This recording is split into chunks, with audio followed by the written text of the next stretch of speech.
बहुत लंबे संघर्ष के बाद में देश में आज़ादी आई थी। 1857 में बैरकपुर छावनी तो मंगल पांडे ने विद्रोह कराया। वो विद्रोह चलता चलता नसीबपुर तक, राव तुलाराम तक पहुंचा।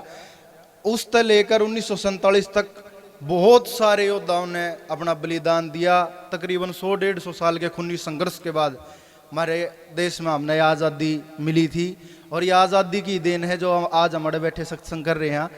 इस दौरान में बहुत घने योद्धाओं ने बलिदान दिया।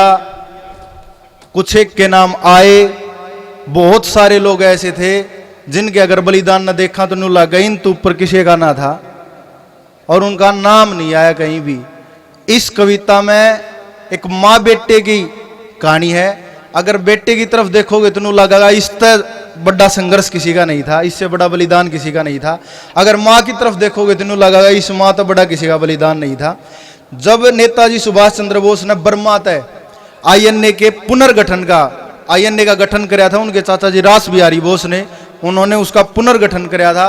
बर्मा से रेडियो के ऊपर ऐलान कराया था कि भाई आईएनए की आजाद हिंद फौज की भर्ती होगी, और उस भर्ती को कंडक्ट कर रहे थे ढिल्लो साहब। वह खबर फैलती फैलती फैलती फैलती जब संयुक्त पंजाब होया करता, वह एक रोहतक में एक गांव था, इतनी ज्यादा जानकारी नहीं है उस चीज के बारे में। रोहतक में एक गांव था और उस लड़के का नाम था अर्जुन।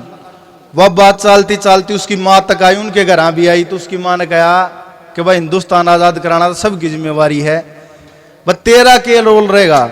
उन्होंने माँ आदेश कर। तो उसकी माँ ने कहा कि भाई भर्ती देखने जा, और भर्ती और या लड़ाई लड़।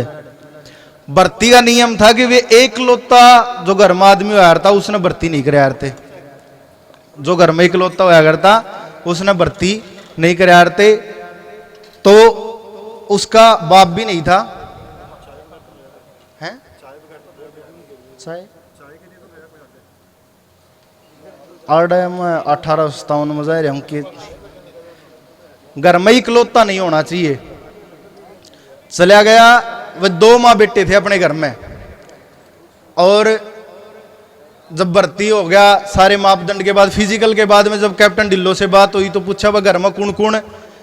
नोला जी घर में एकला हूं, बाप रहा हमर, घर में एक माँ है। नोला ना भाई तन्ना भर्ती नहीं करांगे, तू युद्ध में मर गया तेरी माँ का क्या होगा? घर आ जाकर बताई कि माँ नाट गए, और नू कह के नाट गए। अब तू युद्ध में मर गया, तू लड़ाई में मर गया, शहीद हो गया, तो तेरी माँ का क्या होगा? उसकी माँ ने कहा कि भाई अगर यहाँ 8 से तो यहाँ 8 3 तड़के लिखट जाएगी, तू फिर तो जाइए और भर्ती होगा। कविता उरे तो शुरू हो कि जब प्रतंत्रता पसर रही थी भारत की फिजाओं में, आजाद हिंद की फौज बनेगी, खबर फैलगी गांव में, भर्ती होंगे फैलिया जोश युवाओं में, मैं भेजूंगी होड़ लागी माओ में। आईएनए के गठन होने का बर्मा तय ऐलान होया, मन खून देव आजादी दूंगा नेताजी का बयान होया। आईएनए का देख का झंडा गदगद हर इंसान होया, पहली बार जिस झंडा फहरा वो पूर्वोत्तर मैदान होया। नेताजी ने कहा नियुक्ति ढिल्लो साहब आप करो, कद काठी और वजन साथ पूरा छाती का माप करो। फिर जय हिंद के चर्चे हुई खबर संयुक्त पंजाब तलक, हर हिंदवासी में जोश जाग गया मानने ना कोई दाब तलक। अंग्रेजा का बागी हो गया 5 नदियां का आब तलक, फिर मर्द सुरमा लिकड़ के करता है पहुंचे ढिल्लो साहब तलक। गुलाम दरा पे आजादी का नया सवेरा होना था, छोटी मोटी बात नहीं थी, घर घर बेरा होना था। कह अर्जुन की माँ अर्जुन तब बाजेगा भी लड़ाई का, मन त्रिवीरता गानी है और किस्सा त्रि वडाई का। तिलक लगाया माथा चुम्या बेटे तो प्यार करने लगी, भर्ती होवन जाना था अर्जुन ने तैयार करने लगी। सामान बांध दिया कहने लगी मेरा दूध ल जाइए मत ना तू, रणभूमि में कायरता का दाग लगाइए मत ना तू। अर्जुन बोलिया भेज तावड़ी लानी बार नहीं समा, योद्धा खातर रणभूमि जैसा त्योहार नहीं समा। अर्जुन ने दिया वचन माता की ज्वाला बनकर फुटूंगा, अंग्रेजी सेना के ऊपर बिजली बनकर टूटूंगा। फिर भर्ती सेंटर पहुंच गया जहां मत वालों का टोला था, एक जगह पे इकट्ठे हो गए सबका साझा रोड़ा था। मापदंड के बाद वहां पर ढिल्लो से मुलाकात हुई, कौन कौन है घर में सारे परिवार की बात हुई। अर्जुन बोलिया गुलामी का दर्द समेटे बैठा हूं, मेरा बाप तो पहले मर गया था, मैं माँ का कल्ला बेटा हूं। नोला भर्ती का नियम नहीं से हो, वो न्यू कह कहना बाहर करया। भर्ती का नियम नहीं से वो न्यू कह इनकार करया। तेरी माँ का एक सहारा है वो न्यू कह कहना बाहर करया। ढिल्लो साहब के इस वाक्य ने जैसे हृदय बीन दिया हो जी, जैसे रण में अर्जुन से न्यू गांडी छीन लिया हो जी। नियम आड़ी अपने दिल पर खाकर चोट चला था जी। भारी मन से अर्जुन अपने घर को लौट चला था जी। माता को सारी बात बताई, किस कारण तक नाट हुई, जैसे चीर रण पर भीष्म का वह प्रतिज्ञा की आट हुई। सुनकर अर्जुन की बात वह माता बिल्कुल ना परेशान हुई। कल फिर तजय्ये भर्ती हो गया, माता की जुबान हुई। मन में कोई द्वंद नहीं, मन तुरंत फैसला कर गया था। वह करती आना नहीं डरी, मैं पढ़ती आना डर गया था। मेरे सहारे खातर काढ़ा है या बाधा नहीं रहेगी कल, फिर तो भर्ती कर लेंगे जब माता नहीं रहेगी कल। बेटे तो पहले माता खुद माटी का कर्जा तार गई, जब सारी दुनिया सोवत थी वह डाक कुएं में मार गई। महसूस करो उस माँ का कालजा नाप्या नहीं जा सकता, किसी गीत गजल या पुस्तक अंदर छापया नहीं जा सकता। झांसी की रानी माँ काली का स्वरूप रही होगी, निश्चित ही अर्जुन की माँ दुर्गा का रूप रही होगी। अरे जीर्ण के खातर कायर पाछे योद्धा बढ़ते मरने को, अर्जुन भी आगे बढ़ चले फिर सिर का सौदा करने को।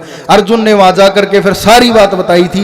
देख वीरता उस माँ की उड़े सबकी आंख भर आई थी। नेताजी भी अर्जुन के जा सीने से लग जाते हैं, आईएनए की मजबूती पर फुल्ले नहीं समाते हैं। आखिरी सांस तक लड़ने की हवा हर योद्धा की डील हुई। कल तलक चिंगारी आजादी की सोलों में तब्दील हुई। दुश्मन की गोली खाने को जो सिन्ना तान खड़े थे जी, वो 19-20 बरस के लड़के कदमे बहुत बड़े थे जी। छल का किला दुर्योधन का गारत होने वाला था, कुरुक्षेत्र की छाती पर महाभारत होने वाला था।